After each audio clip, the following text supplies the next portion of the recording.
어, 그 본문이 짧으니까 우리 한 목소리로 같이 10절부터 13절 읽도록 하겠습니다. 우리에게 제단이 있는데 그 위에 있는 제물은 장막에서 섬기는 자들이 이 제단에서 먹을 권이 없나니, 이는 죄를 위한 짐승의 피는 대제사장이 가지고 성소에 들어가고 그 육체는 영문 밖에서 불사름이니라. 그러므로 예수도 자기 피로써 백성을 거룩케 하려고 성문 밖에서 고난을 받으셨느니라. 그런즉 우리는 그 능력을 지고 영문 밖으로 그에게 나아가자. 아멘.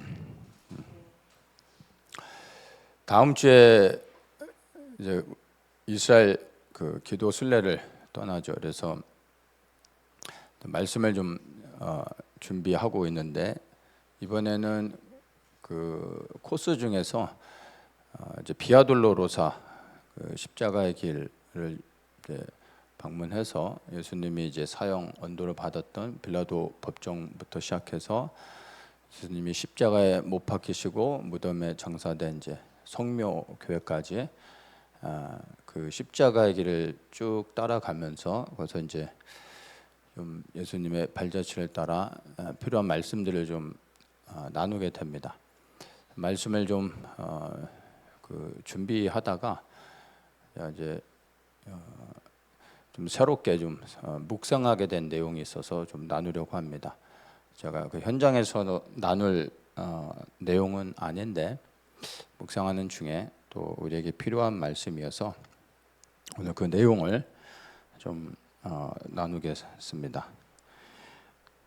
13절에 제가 한번 다시 읽도록 하겠습니다. 그런즉 우리는 그 능력을 지고 영문 밖으로 그에게 나아가자. 이 영문이라는 것은 이제 예루살렘 성의 성문을 이야기하는 겁니다.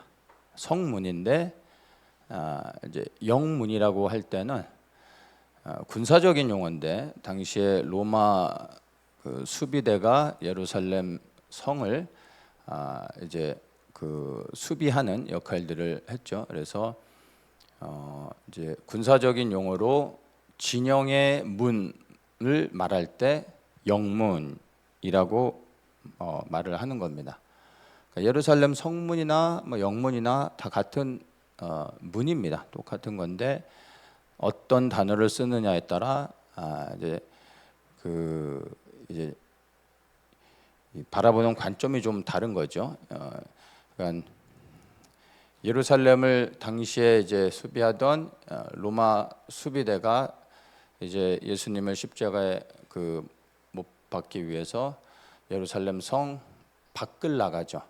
그때 나갔던 그 문이 영문이라고 했던 겁니다. 그러니까 예루살렘 성문 밖으로 나가서 이제 그 앞에 있는 골고다 언덕에서 예수님을 십자가에 못 박았던 겁니다.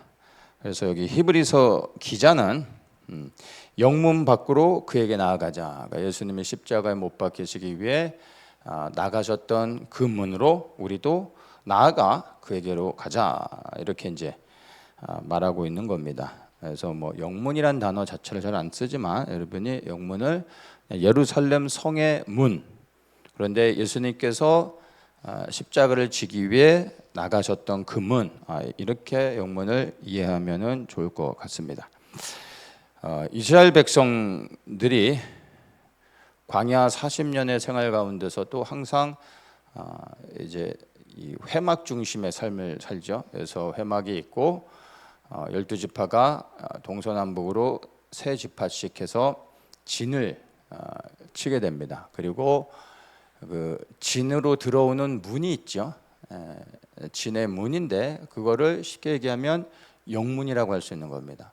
그래서 그 진 밖으로 이제 부정한 자들이나 죄를 지은 자들은 진 밖으로 쫓겨나는 거죠. 영문 밖으로 쫓겨나는 겁니다. 그러면 진 밖에 나간다는 것은 그 진영의 보호를 받지 못하는 겁니다. 버림받는다는 의미가 되는 거죠. 그래서 예수님께서 골고다 언덕에 올라 십자가에 못 박혀 돌아가셨는데 그 골고다 언덕이 바로 예루살렘 당시의 성의 그 영문 밖에 위치하고 있었던 것입니다. 그래서 이 영문으로 나가셔서 예수님께서 십자가에 못 박히시고 고난을 받으신 겁니다. 그러니까 영문 밖으로 나가셨다라는 의미는 그 성의 보호를 받지 못하고 거기서 쫓겨나시고 버림을 받았다, 이런 의미로 우리가 이해할 수 있는 부분인 것입니다. 유대인들에게 있어서 예루살렘은 하나님의 임재를 상징하는 거룩한 곳이죠. 그래서 그 예루살렘이라 말할 때 예루살렘의 그 장소적인 의미로 얘기하면 예루살렘 성 안을 예루살렘이라고 말했던 겁니다. 예루살렘 성 안에 성전이 있었죠. 그래서 유대인들은 성전 중심의 삶을 살았습니다. 왜냐하면 성전이 하나님의 임재가 있고 하나님의 영광이 있기 때문에 성전 중심의 삶을 살았는데, 그 성전 중심의 삶을 살았다라는 것은 예루살렘 중심의 삶을 살았다는 겁니다. 그래서 예루살렘 성 안에 살고 있었던 사람들은 사실 적고 예루살렘 성 바깥에 모여서 그 주변에 예루살렘 성 중심으로 살고 있었던 겁니다. 그래서 예루살렘 성을 가까이서 바라보고 또 필요할 때는 예루살렘 성 안에 들어가 성전으로 나아가고 또 제사를 드릴 수 있게 됐던 거죠. 그래서 늘 예루살렘 성을 바라보고 살아갈 수 있었다라는 것은 예루살렘 성 주변에 살고 있는 유대인들에게 있어서는 가장 큰 자부심이고, 또한 그것은 그들에게 이 안정을 주는, 또 위로를 주는, 용기를 주는 것이었습니다. 왜냐하면 거기를 바라볼 때마다 하나님이 나와 함께 계시는구나, 나와 가까이 계시구나 라는 걸 느낄 수 있었던 거죠. 그리고 실제로 또 외부의 어떤 이방족 속의 그 공격을 받을 때 속히 성 안으로 들어가 성문을 잠그면 성의 보호를 받을 수 있게 되는 겁니다. 그래서 성 중심의 삶을 사는 건 고대 시대에 너무나 중요한 거였고, 예루살렘 성은 가나안 땅 가운데서 아주 견고한 성으로 이름이 높았던 그런 성이기도 합니다. 그래서 예루살렘 중심의 삶을 살았던 유대인들, 그들은 항상 그 성 안에 성전을 향해 가는 그러한 삶을 살았던 것으로 우리가 이해할 수 있는 것입니다. 이제 신약에 와서는 예수님께서도 이렇게 말씀하십니다. 내 안에 거하라. 요한복음 15장 9절에 아버지께서 나를 사랑하신 것 같이 나도 너희를 사랑하였으니 나의 사랑 안에 거하라. 이 말씀이 이제 예루살렘 성 중심의 삶을 사는 거하고 사실은 같은 맥락인 거죠. 내 안에 거하지 않으면 과실이 없고 불에 던져 태워버린다. 그러니까 내 안에 있어야 너희들이 열매를 맺게 된다. 내 안에 거하라, 이 말씀이죠. 이게 구약의 그 성전 중심의 삶, 예루살렘 중심의 삶을 사는 거하고 똑같은 것입니다.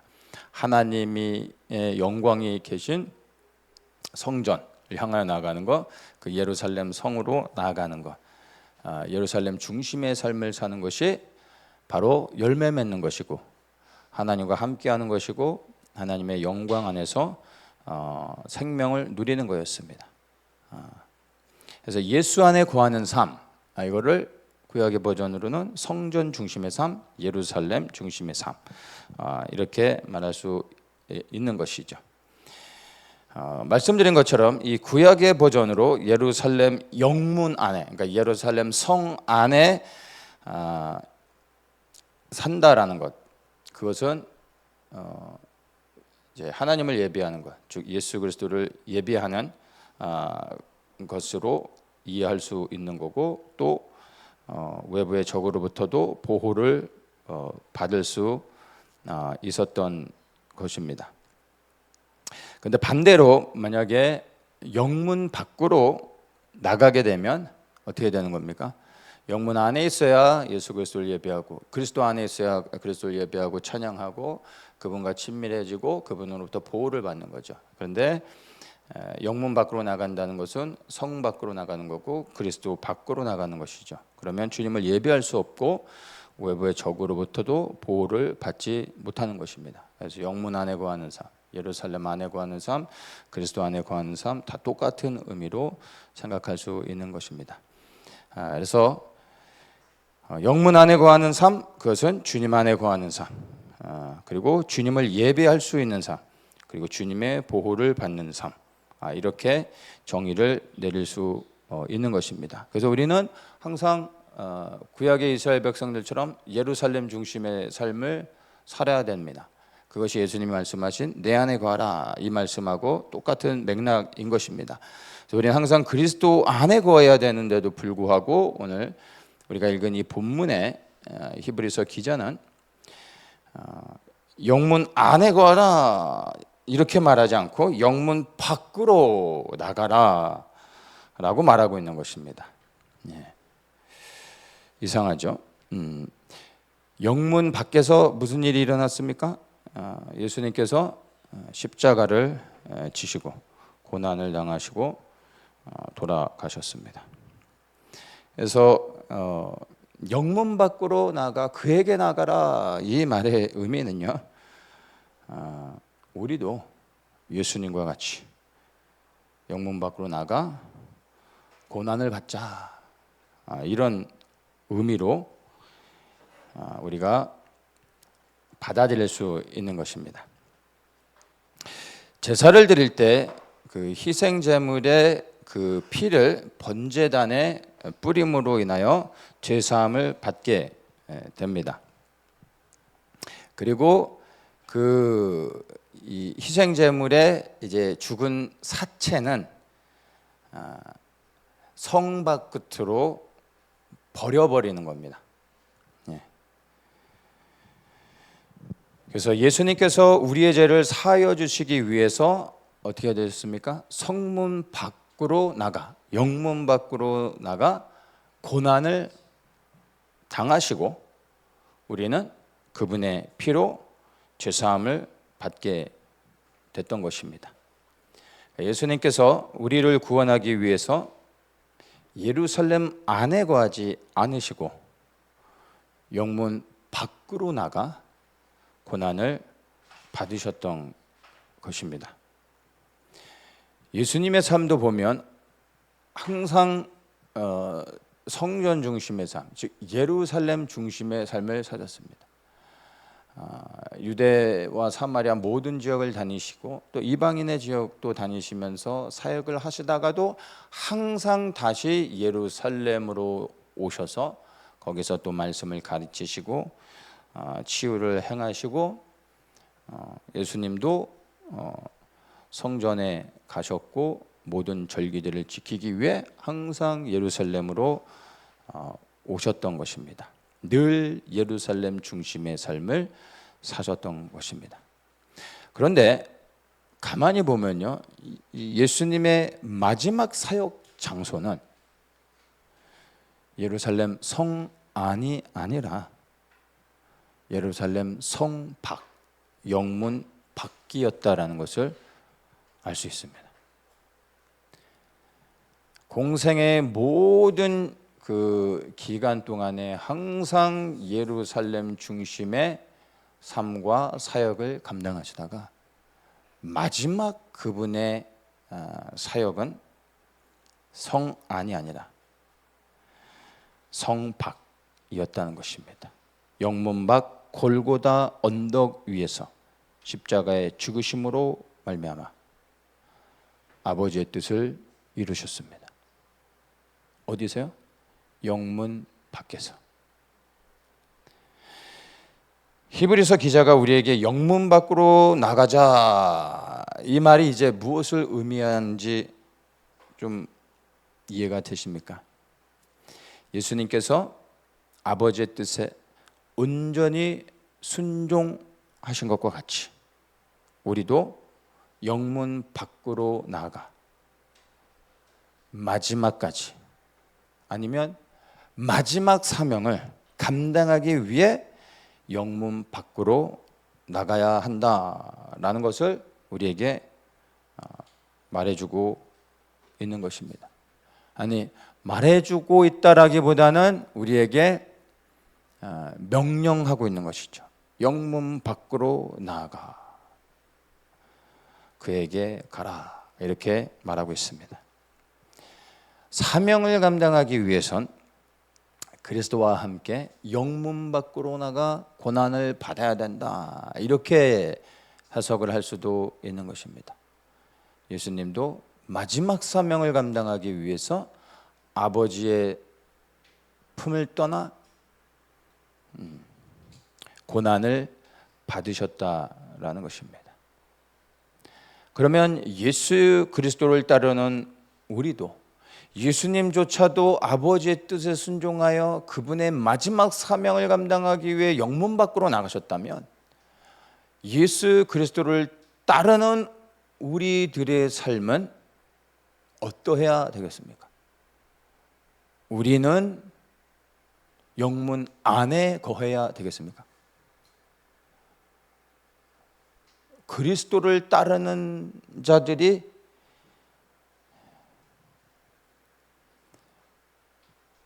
오늘날의 그리스도인이다라고 불려지고 있는 바로 우리들 아닙니까? 그럼 우리는 어떠한 삶을 살아야 됩니까? 늘 예루살렘 중심의 삶을 살아야 되지만, 그러나 사명을 감당하기 위해서는, 아버지의 뜻을 행하기 위해서는 주님과 같이 영문 밖으로 나가야지만 그 아버지의 뜻을 행할 수 있다는 겁니다.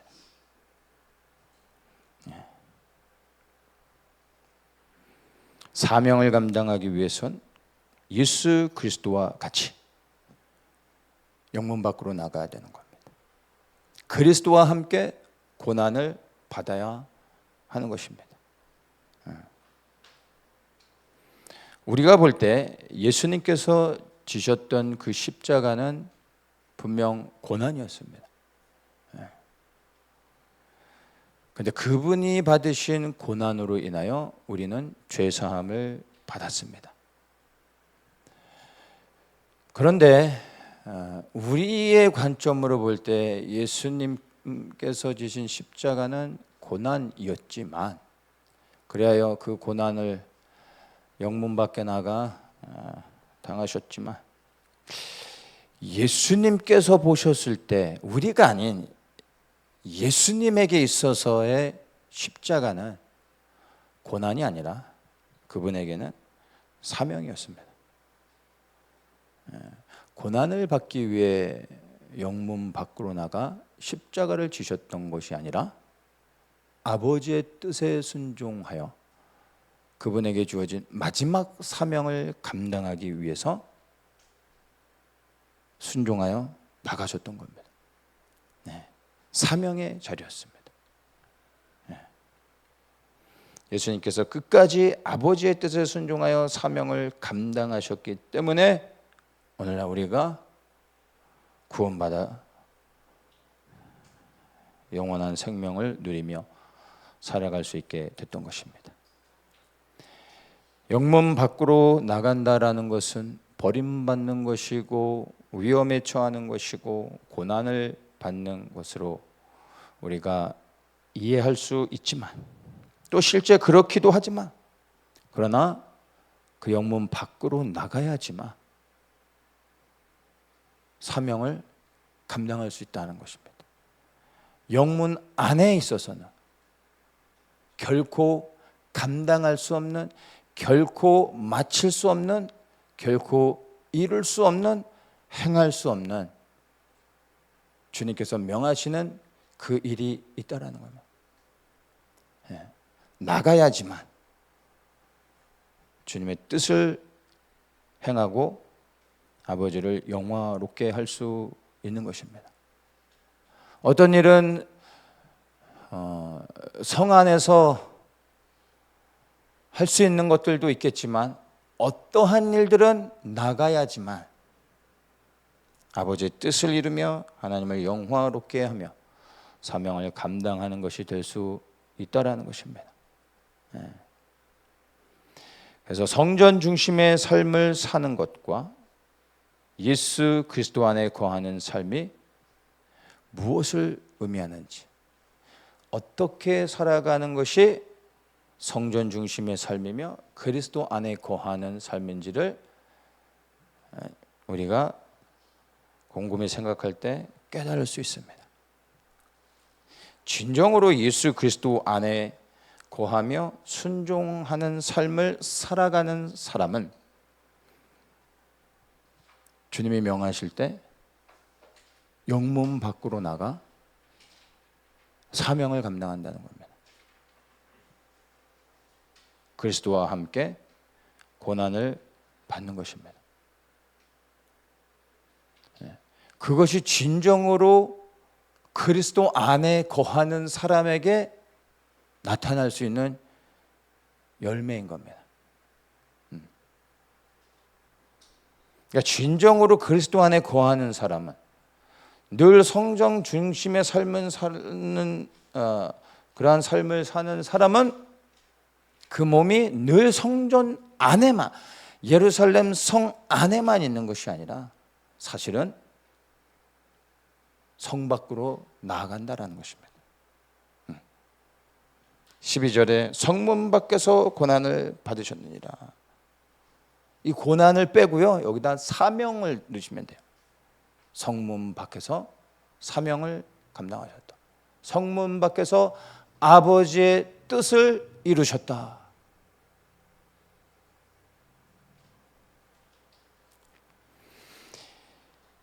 디모데후서 1장 8절에 그러므로 내가 우리 주의 증거와 또는 주를 위하여 갇힌 자 된 나를 부끄러워 말고 오직 하나님의 능력을 쫓아 복음과 함께 고난을 받으라. 바울의 제자 디모데에게 바울이 마지막으로 당부하는 것입니다. 복음과 함께 고난을 받으라. 이 바울의 제자를 향한 마지막 당부가 히브리서 기자는 이렇게 말하는 겁니다. 영문 밖으로 나가 그에게로 가자, 이겁니다. 같은 말입니다. 이해되십니까? 바울이 복음과 함께 고난을 받으라 라고 말했던 것은요, 영문 밖으로 나가 사명을 감당하라, 이런 이야기입니다. 믿음의 선질들을 가만히 보면요, 여러분, 아브라함 본토 친척 아비집을 떠났습니다. 영문 밖으로 나갔지 않습니까? 모든 안정된 것을 버리고 하나님의 말씀을 쫓아 나갔습니다. 모세도 이스라엘 백성들을 이끌고 홍해를 건너 광야를 지나 저 가나안 땅을 향하여 나아갔습니다. 그 땅에 살고 있는 장대한 거인들과 싸우며 땅을 정복하는 전쟁을 했습니다. 다윗은 어떻습니까? 그는 일평생 하나님의 왕국을 세우기 위해 편안하고 안정된 궁에 거하지 않고 일평생 전장의 현장을 누비면서 싸우는 자로 살았습니다. 예수님의 제자들은 어떻습니까? 바울은 어떻습니까? 설명할 필요가 없겠죠. 주님의 뜻이 어디에서 이루어집니까? 영문 밖에서 이루어지는 겁니다. 우리는 영적으로는 그리스도 안에 거하는 삶을 살아야 되고 성전 안에 예루살렘 안에 거하는 삶을 살아야 되지만 진정으로 그렇게 살아가는 자들의 발걸음은 영문 밖으로 나간다라는 것입니다. 이 영문 밖으로 나가는 자의 발걸음을 통해 그 사람이 그리스도께 속해 있는지 아닌지를 알 수 있는 것입니다. 진정으로 예수 그리스도 안에 거하는 삶을 살아가는 자는 그의 몸이 안정된 모든 것들을 버리고 영문 밖으로 나가 사명을 감당한다는 것입니다. 복음과 함께 고난을 받는 것입니다. 여러분들은 예수 그리스도 안에 거하는 삶을 살고 계십니까? 이스라엘 백성들과 같이 예루살렘 중심의 삶을 살고 계십니까?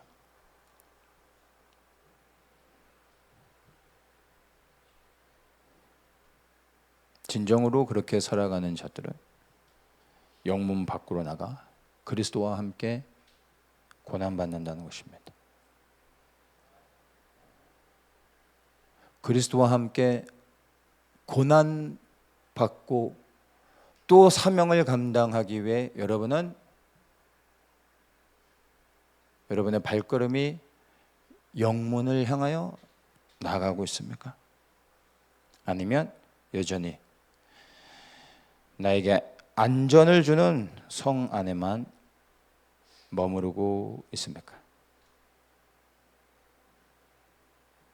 오늘날의 교회 안에는 절대로 영문 밖을 나가지 않으려고 하는, 아니 절대 나가지 않는 수많은 사람들이, 수많은 무리들이 있습니다. 그들은 그 눈에 보여지는 교회 안에 머무는 삶을 살고 있기 때문에 그리스도 안에 거하는 삶을 살고 있다라고 착각하고, 그리고 구약의 이스라엘 백성들처럼 예루살렘 성전 중심의 삶을 살고 있다라고 스스로 착각하고 있지만 실상 그들의 삶은 영문 밖에 나가 사명을 감당하는 것은 원치 않는다는 것입니다.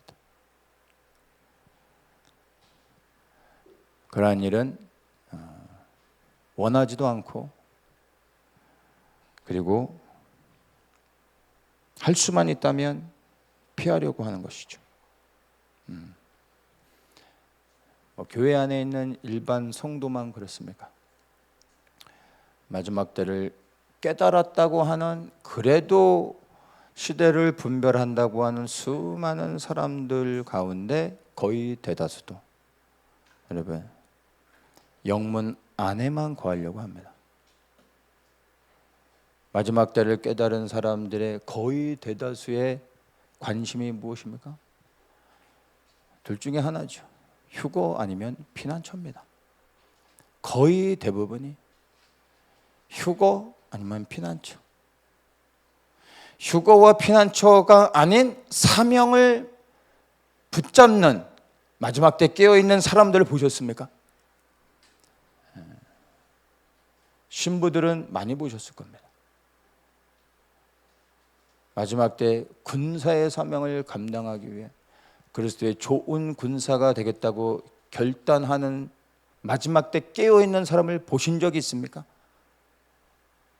소문이라도 들어본 적 있으십니까?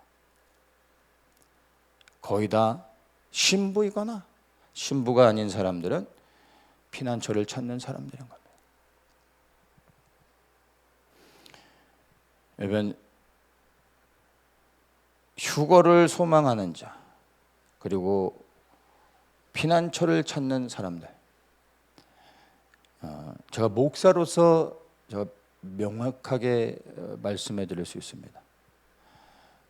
휴거를 마지막 때 깨닫고 휴거가 목적이 되고 휴거가 소망이 되어지고 휴거가 전부가 되어진 사람, 휴거를 위해 말씀과 기도로, 휴거를 위해 거룩과 정결함으로, 휴거를 위해 골방으로 들어가는 사람들. 예.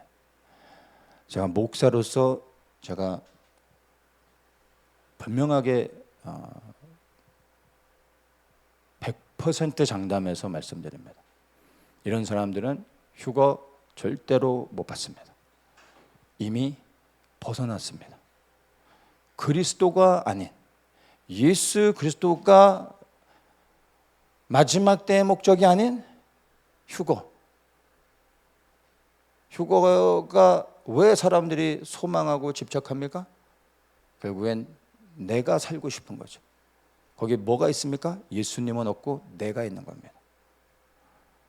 자기 사랑입니다. 생존인 거죠. 피난처와 휴거 다 다를 거 없습니다. 똑같은 겁니다. 그 안에 누가 있습니까? 자기밖에 없습니다. 그래서 벗어난 겁니다. 교회 안에 종교 생활하는 사람들 넘쳐나죠. 성공과 번영을 위해, 행복을 위해, 구원을 위해 예수님을 믿는 사람들, 구원받기 위해 선행을 하고 구원받기 위해 예배를 드리고 구원받기 위해 봉사를 하는 사람들, 종교인들이죠. 그런 사람들 구원 못 받습니다. 아시죠? 구원을 위해 살아가는 건 여러분 구원받지 못하는 것입니다. 똑같습니다. 휴거가 목적이 되어 휴거를 위해 살아가는 사람, 휴거를 위해 거룩과 정결을 지키려고 하는 사람들 이미 벗어난 겁니다. 이게 마지막 때의 종교인들인 겁니다. 이미 그리스도가 아닌 자기를 사랑하는 것으로 벗어났기 때문에 휴거 받을 것 같지만 못 받는 겁니다. 어떤 사람들이 휴거를 받고 마지막 때 그리스도가 피난처가 되어 보호를 받을 수 있을까요? 예수님과 같이 아버지의 뜻에 순종하여 영문 밖으로 나가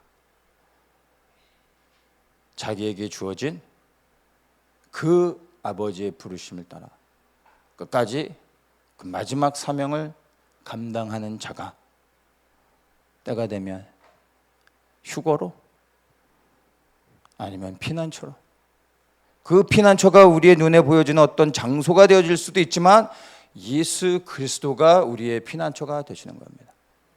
육은 죽을 수 있어도 우리의 영원한 피난처 되신 그리스도에게로 우리를 인도해 주셔서 육은 사라지지만 그러나 부활의 몸을 입고 그리스도 안에서 영원히 살게 되는 것입니다.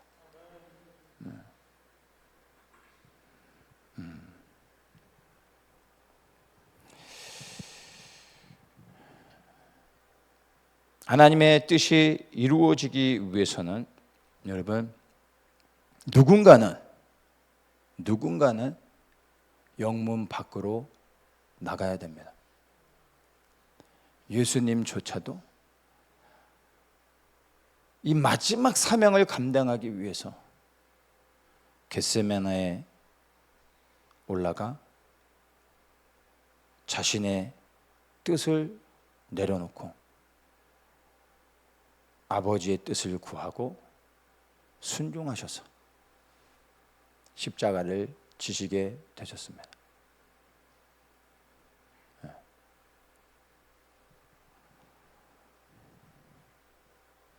예수님조차도 아버지의 뜻을 이루시기 위해 하나님이신 예수님조차도 자기의 뜻을 내려놓고 아버지의 원대로 되기를 원합니다 라고 고백하고 영문 밖으로 나가셨다는 것입니다. 오늘날 그리스도의 뜻이 이루어지기 위해서도 누군가 그리스도와 같이 누군가는 영문 밖으로 나가야 되는 겁니다. 누군가는 영문 밖으로 나가 마지막 사명을 감당해야 그분의 뜻이 이루어지고 하나님이 영광을 받으시는 겁니다.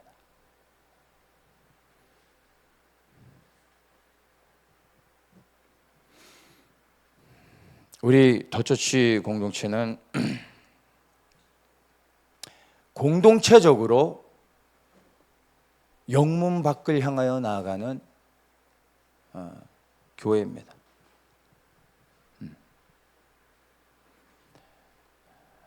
모르고 들어왔다가 그거를 알고 그게 불편하고 힘들어서 나가시는 분들도 계시죠. 그런데 뭐 어쩔 수가 없습니다. 이게 우리 더처치의 부르심입니다. 누군가는 어떤 공동체는 이 마지막 때 그리스도의 뜻을 이루기 위해, 어떤 공동체는 영문 밖으로 나가야 되는 겁니다. 그게 왜 하필 우리냐가 아니라 감사하게 우리인 겁니다.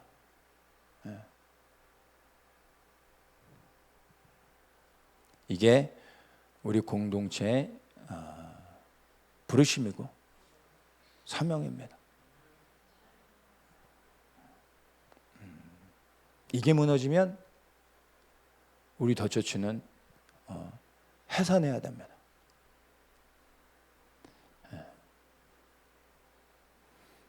나는 이것을 단 한 번도 잊어본 적이 없습니다. 저는 제가 어디를 향해 가고 있는지를 저는 분명히 압니다. 근데 우리 공동체 안에 있는 성도들 가운데서 도대체 우리가 어디를 가고 있는지를 모르며 따라오는 사람들도 있는 것 같습니다. 따라오다가 깨닫고 나서 놀라서 나가시는 분들도 있고, 여전히 따라오지만 그러나 해결되지 않은 염려와 걱정과 두려움으로 인하여 어찌할 바를 모르는 사람들도 있습니다.